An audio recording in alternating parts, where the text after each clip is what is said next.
नमस्कार दोस्तों। 30 जनवरी 1948 ये तारीख भारतीय इतिहास की सबसे दर्दनाक तारीखों में से एक है।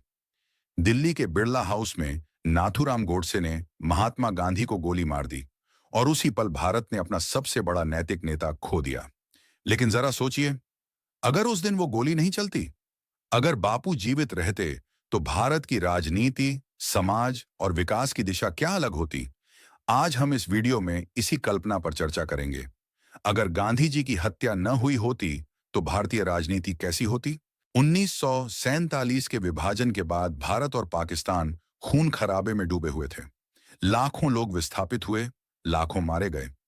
गांधी जी इस हिंसा को रोकने के लिए खुद कलकत्ता और दिल्ली में उपवास तक पर बैठ गए। अगर वो जीवित रहते, तो दंगों को शांत करने के लिए पूरे देश में यात्राएं करते। उनका प्रभाव इतना गहरा था कि हिंसा थमती और हिंदू मुस्लिम रिश्तों में कुछ सुधार होता। संभव है कि भारत पाकिस्तान के रिश्ते भी थोड़े नरम रहते और कश्मीर पर युद्ध टल सकता था। गांधी जी कांग्रेस पार्टी के मार्गदर्शक थे। नेहरू आधुनिक भारत और औद्योगिकरण के प्रतीक थे, जबकि पटेल प्रशासन और रियासतों के एकीकरण के लिए जाने जाते थे। दोनों के बीच मतभेद भी थे। अगर गांधी जी जीवित रहते, तो उनका नैतिक प्रभाव दोनों नेताओं को संतुलित करता। इससे सरकार के अंदरूनी टकराव कम होते और राजनीति ज्यादा स्थिर रहती। संभव है कि कांग्रेस पार्टी और भी लंबे समय तक एकजुट रह पाती। आज का भारत बड़े उद्योगों और शहरों पर आधारित है, लेकिन गांधी जी की सोच अलग थी। वो ग्राम स्वराज की बात करते थे, यानी आत्मनिर्भर गांव, छोटे उद्योग, खादी और कुटीर उद्योग। अगर वो जीवित रहते, तो सरकार पर उनका नैतिक दबाव होता। संभव है कि आज भारत का विकास ज्यादा ग्रामीण और विकेंद्रीकृत होता। शायद बड़े बड़े कारखानों की बजाय छोटे उद्योग और हस्तकला ज्यादा मजबूत होती, यानी भारत का चेहरा पश्चिमी मॉडल जैसा न होकर ज्यादा भारतीय होता। आज की राजनीति में अक्सर सत्ता, पैसा और जाति का बोलबाला दिखता है, लेकिन अगर गांधी जी जीवित रहते, तो राजनीति पर उनका नैतिक दबाव बना रहता। नेताओं को याद दिलाया जाता कि राजनीति सत्ता का खेल नहीं, बल्कि जनसेवा का माध्यम है। संभव है कि भ्रष्टाचार और जातिवाद इतनी जल्दी राजनीति में जगह न बना पाते। गांधी जी के रहते राजनीति का चरित्र कहीं ज्यादा ईमानदार और सेवा प्रधान होता। गांधी जी सिर्फ भारत के नहीं, पूरी दुनिया के नेता थे।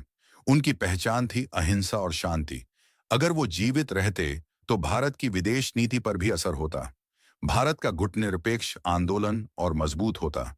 शायद शीत युद्ध, कोल्ड वॉर के समय भारत दुनिया में शांति का मार्गदर्शक बनकर और बड़ा रोल निभाता। इससे भारत की अंतर्राष्ट्रीय छवि और भी मजबूत होती। गांधी जी का सबसे बड़ा विश्वास था जनता की ताकत। वो हमेशा कहते थे कि लोकतंत्र तभी सफल है जब जनता उसमें भरोसा करे। अगर वो जीवित रहते, तो जनता का विश्वास राजनीति में और गहरा होता। लोगों को लगता कि सत्ता में बैठे नेता अभी भी नैतिक मार्गदर्शन में हैं। संभव है कि भारत का लोकतंत्र शुरू से ही और मजबूत नींव पर खड़ा होता। तो दोस्तों, अगर महात्मा गांधी की हत्या न हुई होती, तो भारतीय राजनीति आज जैसी है वैसी शायद न होती। हिंदू मुस्लिम एकता मजबूत होती, नेहरू और पटेल का संतुलन बेहतर होता, विकास मॉडल ज्यादा ग्रामीण होता, राजनीति ज्यादा नैतिक होती और भारत की अंतर्राष्ट्रीय छवि और भी बुलंद होती। लेकिन इतिहास में अगर नहीं होता, जो हुआ वही सच्चाई है। फिर भी ये सवाल हमेशा हमारे दिल में रहेगा